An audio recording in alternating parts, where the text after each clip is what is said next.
মুখ থুবড়ে পড়ে আছে একসময়ের লাভজনক রাষ্ট্রায়ত্ত কারখানা, কোটি টাকার যন্ত্রপাতি।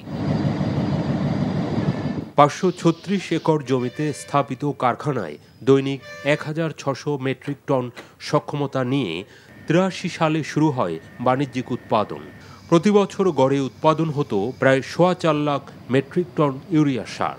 কিন্তু ২০১১ সাল থেকে গ্যাস সংকটের কবলে পড়ে আশুগঞ্জ সার কারখানা।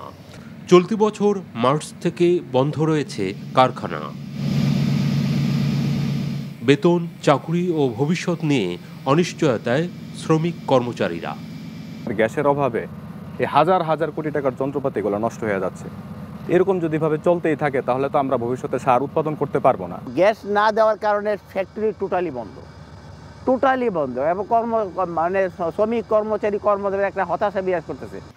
উৎপাদন বন্ধ থাকায় প্রায় ৪ লাখ মেট্রিক টন ইউরিয়া সার আমদানি করে সরকার। কিন্তু নিরবচ্ছিন্ন গ্যাস সরবরাহ থাকলে সারা বছরই সার উৎপাদন সম্ভব। কারখানা তো অবশ্যই আর্থিক লস হচ্ছে গভর্নমেন্টের।